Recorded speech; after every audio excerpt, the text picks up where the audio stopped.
আসসালামু আলাইকুম। আমরা এখন দেখব ঢাকা করঞ্চল 12 এর উচ্চমান সহকারী পদের লিখিত পরীক্ষার গণিত সমাধান। প্রথম অঙ্ক ছিল 11 নম্বর অঙ্ক। 11 নম্বর অঙ্কে ছিল এক ব্যক্তি স্রোতের প্রতিকূলে দাঁড় বেয়ে ঘন্টায় 2.5 কিলোমিটার যেতে পারে। স্রোতের বেগ ঘন্টায় 3 কিলোমিটার হলে স্রোতের অনুকূলে 42.5 কিলোমিটার যেতে কত সময় লাগবে? তো আমাদের দেওয়া আছে হচ্ছে প্রতিকূলে যায় হচ্ছে 2/2 অর্থাৎ 2.5 কিলোমিটার যায় হচ্ছে স্রোতের প্রতিকূলে, ঘন্টায় যায় অর্থাৎ এটা হচ্ছে গতিবেগ। আর বলা হচ্ছে যে স্রোতের বেগ হচ্ছে 3 কিলোমিটার পার আওয়ার। তো স্রোতের বেগ যদি 3 কিলোমিটার হয় আর প্রতিকূলে যদি 2.5 কিলোমিটার পার আওয়ার যায়, তাহলে আমরা বলতে পারি যে নৌকা যেটা থাকবে, নৌকার বেগ হবে হচ্ছে এই দুইটার যোগফলের সমান, অর্থাৎ 3 + 2.5 = 5.5 কিলোমিটার পার আওয়ার। এটা হচ্ছে নৌকার গতিবেগ। তো এটা যদি নৌকার গতিবেগ হয়, এখন বলা হচ্ছে স্রোতের অনুকূলে যেতে হবে। অনুকূলে গতিবেগ হবে হচ্ছে স্রোতের গতিবেগ, অর্থাৎ 3 ছিল স্রোতের গতিবেগ আর নৌকার গতিবেগের যোগফলের সমান। তাহলে এটা আসবে হচ্ছে 8.5 কিলোমিটার পার আওয়ার। তো 8.5 কিলোমিটার পার আওয়ার হবে যদি অনুকূলে যায়। এখন বলা হচ্ছে 42/2 সমান সমান লিখতে পারি আমরা হচ্ছে 42.5 কিলোমিটার যাবে কতক্ষণে সেটা জানতে চাওয়া হয়েছে। তো 42.5 কিলোমিটার যাবে হচ্ছে, এটাকে ভাগ করতে হবে হচ্ছে গতিবেগ দ্বারা 8.5 কিলোমিটার পার আওয়ার দ্বারা। এটা দ্বারা ভাগ করলে আসবে হচ্ছে 5 আওয়ার, অর্থাৎ 5 ঘন্টা সময় লাগবে। এটাই হবে ইকুয়েশনের অ্যান্সার। তারপর অঙ্ক নাম্বার 12 নম্বর অঙ্কে বলা আছে একজন ফল বিক্রেতার 5% ফল পচে গেল এবং আরো 5% ফল পরিবহনের সময় নষ্ট হলো। বাকি ফল শতকরা কত লাভে বিক্রি করলে তার মোটের উপর 120% লাভ হবে?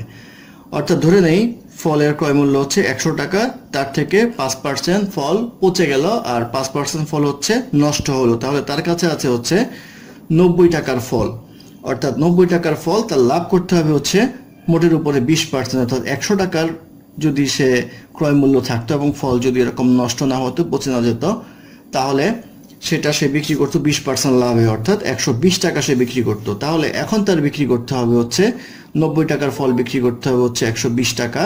তাহলে তার লাভ হবে হচ্ছে এখানে 120 বিয়োগ 90 = লাভ করতে হবে হচ্ছে 30 টাকায়। 30 টাকা লাভ করতে হবে হচ্ছে এই 90 টাকার উপরে। 90 টাকার উপর লাভ করতে হবে 30 টাকা। তাহলে পার্সেন্টেজ বের করতে হলে 100 দ্বারা গুণ দিব। এটা করলে আসবে 33.33%, অর্থাৎ 33.33% অথবা 33/3 লাভ করতে হবে।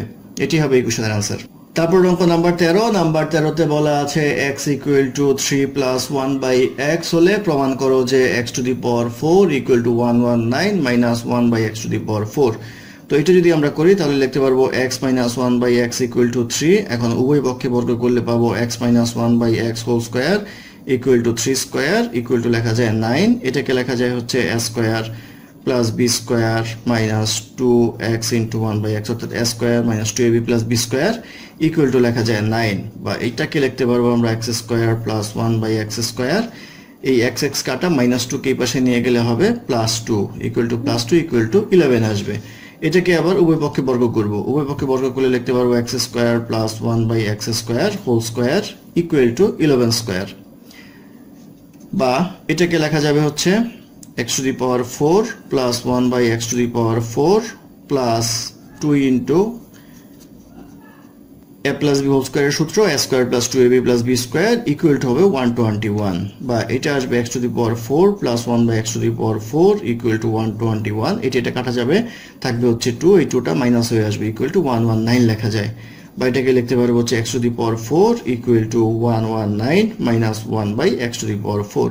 তাহলে এটা প্রমাণিত হলো x⁴ = 119 - 1/x⁴।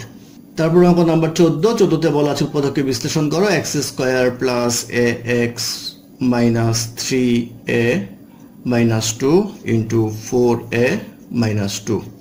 তো এখানে আমরা ধরে নিব, ধরি 4a - 2 = p, তাহলে 3a - 2 = q ধরবো।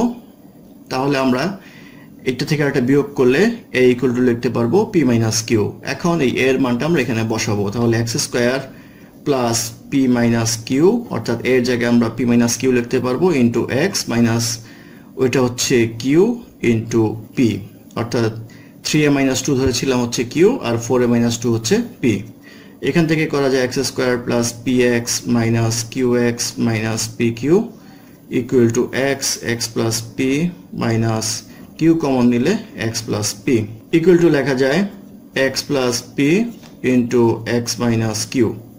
তো এক্স প্লাস পি মান বসাবো আমরা আবার এক্স প্লাস 4a মাইনাস 2 আর কিউ এর মান বসাবো x minus 3a minus minus plus হয়ে যাবে প্লাস 2। তাহলে নির্ণয় উৎপাদক হবে এক্স প্লাস 4a মাইনাস 2 আর এক্স মাইনাস 3a প্লাস 2, এটি হবে নির্ণয় উৎপাদক।